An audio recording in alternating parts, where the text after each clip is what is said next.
Hello, everyone. I'm Evan Pena. I'm Casey Erickson. And we're here today to talk to you a little bit about shellcode. A little bit of an agenda is we want to talk about why we're talking about shellcode, what is shellcode, how long has it been around, and what we use it for on the red team. We're going to talk a little bit about living off the land binaries, which is what we call lull bins, and some unmanaged exports and how we use those to actually do some of the shellcode injection and execution that we do. We're going to talk about some of the injection techniques that we like to use on the red team, and we're going to talk about due diligence, which is something that Mr. Erickson will talk to in a little bit. So what is shellcode? Mike Sikorsky says that shellcode is a self-contained executable, and it's generally going to be in something like a hexadecimal binary format. Now, the cool thing about this is these are generally things you can generate in a lot of commercial red team tools like Cobalt Strike, Empire, Metasploit, and even some, if you have like in-house rats or malware, for example, a lot of times you can generate shellcode based on those as well, like we have at Mandiant, for example. And that's something that's flexible and you can use in other things. So we have like a small sample of shellcode up here, as you can see, and it's in a hexadecimal form. And again, this is also sometimes used in binary form, which you can base64 encode and then use in other code as well, which we'll talk about in a moment. So why do we use shellcode? Like I mentioned, it's flexible. Once you have shellcode, you can inject or execute it in a lot of different languages, for example, Python or C# or whatever. So a wide array of programming languages that you can use it with. It does a really good job at EDR and AV Evasion. And the reason why is because you can do a lot of different techniques, which we're going to go through today. 3 different techniques that we like to use for shellcode injection, and also explain the difference between shellcode execution and shellcode injection, and some of the advantages and disadvantages, and what defenders are using to actually detect on some of this activity. So the flexibility, like I mentioned, you can use this in C, you can use it in C#, Python, whatever your flavor of the month is for programming language, you can use shellcode to inject or execute in memory. And it can do just about anything. A lot of people think like, okay, you inject shellcode into memory or you're executing shellcode, and that's just going to be like a C2 connection out to the internet, and that's all it is. But technically, shellcode could be anything you want. If you want to pop calc, or you want to pop MS Paint, or you want to really run whatever it is that you want that's an executable, you can convert that into some shellcode if you'd like to, and use the same techniques that we're going to show you today to execute whatever executable you want. And the reason that's somewhat interesting is because a lot of people are under the impression that we're steering away from PowerShell, which we are because it's getting detected a lot more often these days. So some of these post-exploitation activities can be generated and executed through something like C# and execute assembly if you just generate shellcode, throw it in the exact same shellcode runner that we would generate, for example, and execute it that way. So this is kind of the trend that we're seeing in the industry and the trend that we're going to as well and on the red team itself. And then finally, it allows our red team to specify and tailor this payload to any sort of specific environment and architecture, whether it's x86, x64.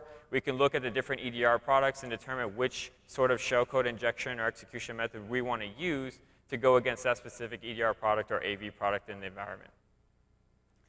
So speaking of EDR and AV evasion, so what do we do whenever we're actually doing this? How is it done? So normally, we like injection because we can inject into a normal process that might not be something malicious or immediately stands out. So for example, if we just create a thread and we execute or spawn a process, there's a lot of heuristics around that. Like if we just spawn, for example, run DLL32 under Excel, that could be something a little bit suspicious. But if we execute our shellcode into a remote process that's running, then that might not be as suspicious because you don't know what process we're going to choose, so it's difficult to signature up. And then finally, some people actually like to use regular expressions around detection on like DLLs on disk, or even like raw like C code, for example, or C# code that gets executed with MS Build. And that's going to look like what we saw on the first slide, which is going to be like a hex formatted shellcode, and that's easily regular expression like detection. So you can encrypt and encode this sort of activity to make sure that it doesn't get detected from a regular expression perspective on disk, which is also really nice. And then finally, you can actually obfuscate some of the modifying functions within the shellcode itself, and that's done in memory, which is also a pretty cool technique that we use as well, which we'll talk about in a minute. So you hear me mention lull bins and living off the land binaries. This has been something trending up, I would say, within the past probably 3 to 4 years now. It's not something new in terms of like techniques, but there's a lot of new binaries that are now abused, and that number of lull bins is increasing and has been increasing over time. And I'm going to be completely honest. The truth is, it's not difficult to use. So we use these lull bins as like normal tradecraft for almost all of our red teams, whether it be covert red teams or even like, you know, we don't really need to be that stealthy. Why don't you just go in and do like an internal pen test, for example. The same methodology applies across the board because it's not difficult to use. And these lull bins are native Windows binaries like control.exe, rasautou, msi-exec, install-util. There's like a whole bunch of them. By now, there's probably up to like 30-something, some of which are known to the public and other of which are not known. So what we do is we will generate our shellcode, which generates a DLL on disk, and then we use these native signed Windows binaries that are going to be on every single Windows system to execute that DLL and then inject our shellcode into memory. So that way, we're not actually creating any new executable that's not signed and could potentially get caught by any sort of AV. And then finally, this also is a really good application whitelisting bypass. And I want to just put this in your head for a minute. When I say application whitelisting bypass, it doesn't necessarily mean we're only going to use these techniques when we're trying to go against application whitelisting. So again, this is just what we use across the board because it's not hard to use, and it kind of just covers our butt whenever we're trying to just go into any environment and bypass any sort of detection. So we mentioned earlier unmanaged exports. That's kind of how this works. Within some of these living off the land binaries, they're Windows signed binaries. So how do we get it to execute our shellcode runner in a DLL that it's not really looking for? How does that work? And that's the beauty of unmanaged exports. So within some of these DLLs, or some of these living off the land binaries, it's looking for a specific export within the DLL that it's calling. And then that specific executable is going to import that code within the export. And so how this works is, for example, control.exe is one that I mentioned earlier. And that specific executable is looking for a DLL, and then within that DLL, it can be any DLL, it's looking for an export called CPL applet. And if that specific DLL has CPL applet as the export, within that export is going to be a function, and then whatever the code is within that function will be executed.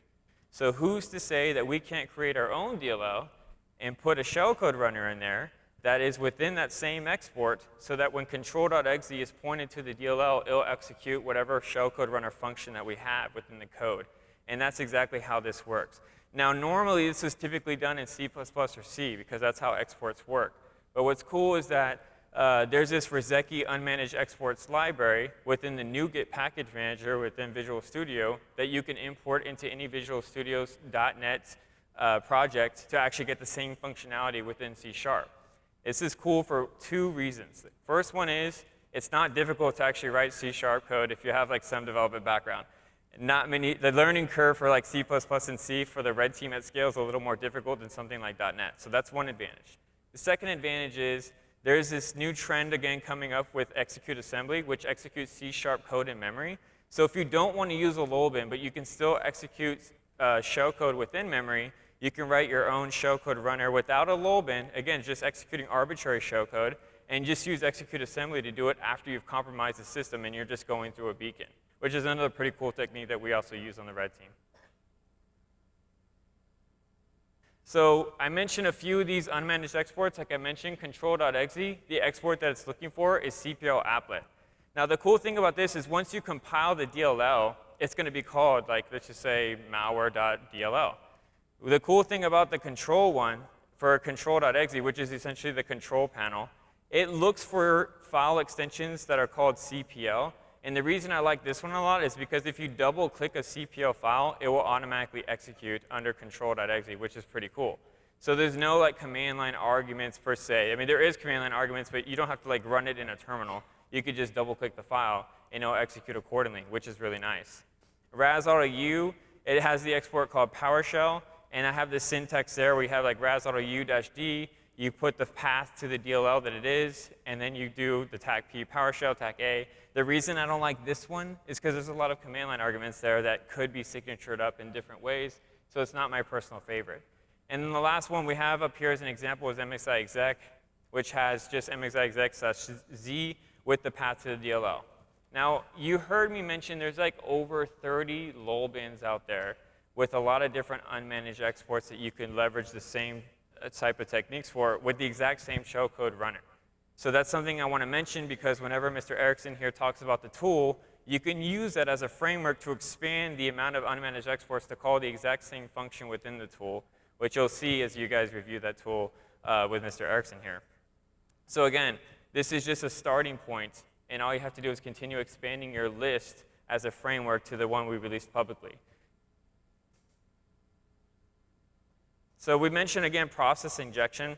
Process injection is really cool because you can inject into legitimate processes, which is really nice because these processes may have different permissions. It could be done in different memory spaces. You can go from one user to another, assuming you have the right permissions level, to get different user contexts and permissions levels. So to give you an example of this, we have this screenshot up here, which you could probably not see very well.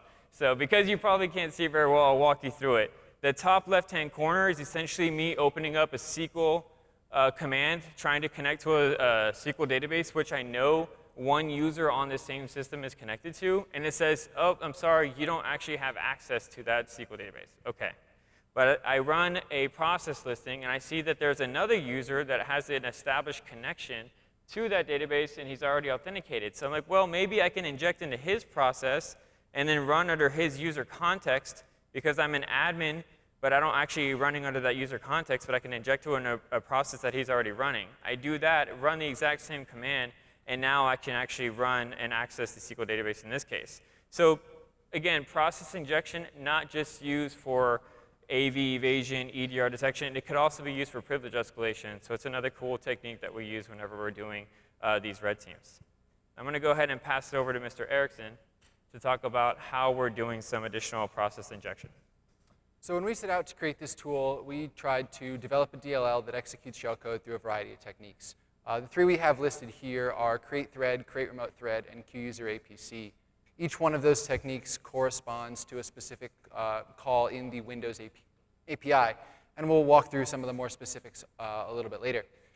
So in addition to developing the DLL that allows us to do this execution through a bunch of different techniques, we wanted to use the unmanaged exports to take advantage of these LL bins that Evan was talking about. And then finally, we wrote it in C# for use with the portability. You can use it with execute assembly, and it still provides you the functionality of the unmanaged exports as well. So our tool is called Diligence, which Evan touched on earlier.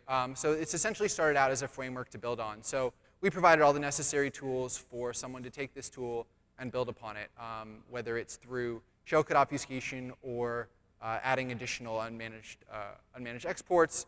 Whatever you want to do, this kind of provides a starting point. It's a nice, easy plug and play. So the reason we developed it in C# hangs on a couple different things. First is that we can easily call the Windows API functions. There's a process through pinvoke where you can actually call those C functions, those Windows API functions, through the C# API. In addition to that, we had the .NET framework access. .NET's an extremely powerful framework. It allows us to do a lot of the things that we would want to do in an offensive tool.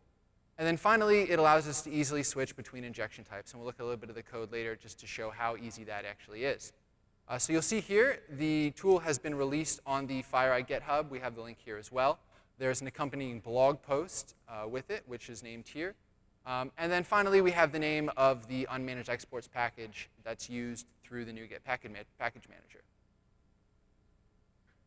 So we see here we have a piece of the code. So Evan touched on a couple of the exports earlier. So we have the CPL applet, PowerShell, and DLL unregistered server, each one corresponding to a different one of the little bins. You'll see here highlighted in that code, those are noting each one of the exports. So you see the CPL applet, the PowerShell, and the DLL unregistered server. And then beneath that is the function that it's going to call. So in this case, for all three of those, we just have run shellcode. And so that's exactly what it's going to do. It's going to enter into this, run the shellcode, and then exit. So just to confirm that the exports are actually there, you can use a utility called dumpbin, which is included in the .NET framework. And you'll see there highlighted, it just shows that our DLL has all three of those exports that we anticipated. So these are the three different execution and injection techniques. So the first one we have is create thread, and this one's pretty simple. This is what you see with most processes. This is simply executing the thread inside the current process. So you're not doing any sort of process injection. It's running your shellcode inside the currently existing process. So in the case of something like control.exe, that would be the process that the shellcode is executing inside of. The next two are our more specific injection techniques. So the first one is create remote thread, which uses the create remote thread API call to inject shellcode into our remote process. And the final one we have here is QUser-APC, which actually uses asynchronous procedure calls to call our shellcode. And you'll see here, so this is a piece of the code on the right side of the screen. So this is how easy it is to switch between different methods. All you have to do is take that top line and replace it with one of the other execution methods that you'd like, and the code will run the appropriate code. And these three techniques are really important because these work in terms of escalating aggressiveness for AV evasion. So create remote thread is pretty easy to detect. We see it a lot. Most EDR products do it. And this is, there's a lot of function hooking that goes on with create remote thread, and that's why we see a lot of these calls get intercepted and why AV picks up on techniques that use this particular API call. QUser-APC is kind of our highest level. So QUser-APC, the technique that we have is actually modifying so that the code gets executed before the main thread does.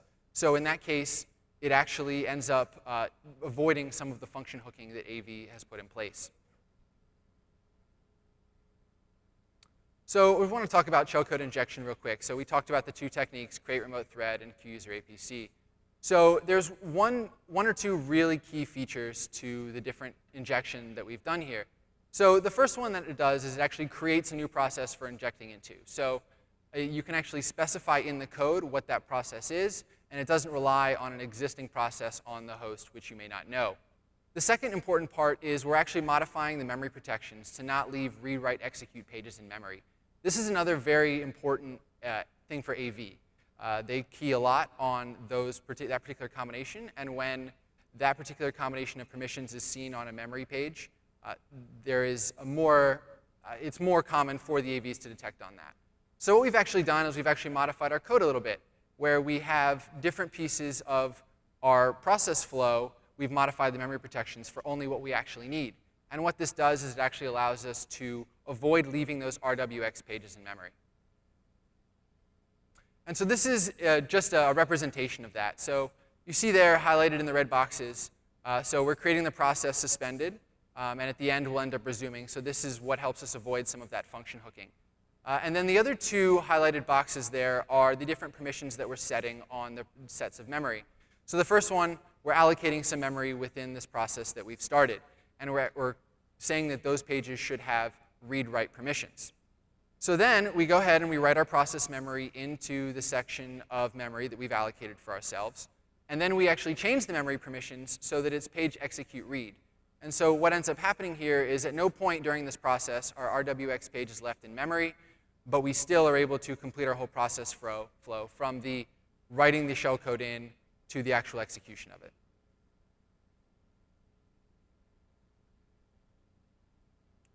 I don't know what happened.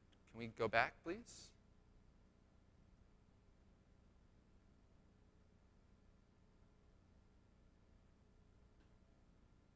All right, so there should be two more, but that's OK. The last two slides we have, we just want to give a nice little war story for when we have this technique and how this is actually usable for us on an actual red team. So to begin, we targeted a bank. Our client was a bank, and we were going after their SWIFT systems. So after we had gone in and fished our way in, we'd established a foothold on our host. We had a foothold in the network. We then needed to target our system and accomplish our objective. So I'm going to leave it to Evan to finish that. Yeah, so first off, it was always cool to get hired to do a bank heist. You know, not everyone gets to do that in their job, so that's one cool thing that we get to do. And in this case, like you said, we got our way in, and then we don't know what's going to be on the environment after we're on the environment. So whenever we're moving laterally, when we're getting code execution on remote systems, we can't get compromised. One of the biggest things for this, or one of the big objectives for this engagement was to be stealthy and not get compromised. So a lot of the techniques that we just discussed today are a lot of really good techniques that we can use to not get compromised in a large bank heist like we were trying to accomplish here. And so what we did was we get access to it, and we do some recon. The initial recon that we did, most people's stuff is like that. We just want to persist. We want to make sure we're on the system and stay on the system so we don't get caught or we don't get kicked out because we just have to refish our way in. But for us, we did some recon initially to find out what EDR and AV technologies that they're using and what additional technology stack they have in the environment. Doing basic things like looking at what services are running, process listings, looking at what connections are being made to see if there's any ports connected to other systems that we can recognize from a technology perspective. And then once we identified that, then we were able to determine which technique of the three that we wanted to use, because to be honest with you, Q-user APC seems to be the most obvious choice, but sometimes some EDR products actually will detect on that and then not on others, which seems to be trivial, but nonetheless, it's good to have a good arsenal of which ones work for which products, and we just find that Q-user APC works for the majority of them. So once we identified which one we want to use, then we were able to modify our code and then craft a nice payload execution for our shellcode runner to persist that one system, and then continue to use that same payload execution method to move laterally across other systems as we continue to get beacons. At the end of the day, what ended up happening was this was like a really good environment, by the way, like super mature. They had a way to go from an event to an incident. They had a great technology stack. I mean, you talk about products under the sun and refined. So it was a pretty difficult challenge to accomplish what we were trying to do. So in this one specific case, it was kind of an interesting and creative way of going about accomplishing our objective. And so what we did was, once we were able to escalate privileges to like a decent privilege level, but not quite domain administrator, we looked for the different routes that would get us into the Swift systems, which was in its own like VLAN, completely isolated from the corporate environment. So like, well, why, how are we going to get into this area? You know, it's like we haven't found any routes to it. And it's like a huge enterprise environment. So what we had to do was we targeted like Alturas administrators that push out packages across the board, and then we found out that that specific system was actually configured with a system account that was running as a service that's a local account versus like a domain account that had privileges across the board. And then that one system had routes into the Swift environment, so we could actually access the Swift systems and run commands through this package manager that we were able to push packages to those systems. Now the key thing about that is, what is the package that we want to execute on these systems? And that's where you kind of go back to these lull bins and be like, okay, well, what can I do? And if you remember, there's like MSI exec lull bins that we mentioned earlier. So you can create packages and push them through MSI exec with that /G to execute your DLL on remote systems. And in this case, that one system had that functionality.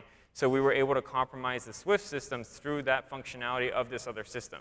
So just a little bit of a creative way of doing and accomplishing the objectives that we want to when there's some pretty tight controls in place and still not getting caught. Long story short, they provisioned us 2 bank accounts, bank account A, bank account B. There was $1 in bank account A. We were able to transfer that to bank account B, go into the checks and balances system to account for every transaction, throw that transaction in the checks and balances system to account for the transaction, and it never got caught. So it was a really cool engagement that proved a lot of like impact for the customer. And we were able to lock down a lot of the controls to prevent that from happening in the future, and also help on the technology detection side of the house when we were done. We have about 2 minutes on the clock, so we're going to go ahead and open it up for Q&A. For anyone who has any questions, please feel free to raise your hand. The spotlight will come on to you, and you can ask away. So in these evasion techniques and implementing them in your red teaming, what are you doing to avoid user behavior analysis when executing this shellcode injection? So a lot of that comes from baselining. So when we first land on a host, we'll try to baseline what's around us. And so if there's ways we can blend in, that's our primary goal. And so the behavioral analysis is essentially requires a little bit of a longer recon time. So we spend a lot more time in the reconnaissance phase. We make sure that we understand what's going on around us, and we try to blend in with that traffic. So behavioral analysis is definitely one of the more advanced tools as red teamers that we face today. But it's all about trying to blend in, understanding your environment, and fitting in with what's already there.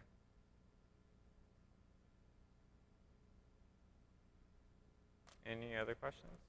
One more. Oh, there we go. Check. What were some of your recommendations, I guess, for the blue team and then system admins there to kind of detect what you guys did to get in their network and move laterally and all that stuff? if you can say. Yeah, so to be completely honest with you on that one, some of the detections from like a product detection perspective, we had already kind of put in place, at least on our side, from like being part of a product company. So for that specific engagement, it was more on the security architecture side, like from architecting the environment, making sure that they had a separate ulterior system for the Swift environment that was in that environment only, and be able to access it through a different VPN with different Active Directory credentials, switch from being a system account to like local account to an actually domain account that's part of that separate domain. So more in the architecture of the environment versus technology, if that makes sense. When you do your recon, how do you bypass deception controls? Where the deployment of honeypots or systems that look like one but really are something else altogether? So there's a couple different ways, depending on how advanced the honeypot is. A lot of them don't include Active Directory objects. So one of the things that we can do is we can actually pull all the computers from Active Directory and use that to perform port scans or enumeration and recon on those systems. And that kind of avoids the issue that we run into there. There's like a few more things too that you could do as well, like making sure that the disk space size is XYZ. Like we don't see many systems with less than 40 gigs of disk space, or 1 gigabyte of RAM, or part of like a specific VMware type of UID, and things like that. That there are conditional statements that we can put into our code that won't execute the actual malicious behavior unless it meets those criteria. And it's very similar to sandbox evasion, because similar criteria applies to that as well.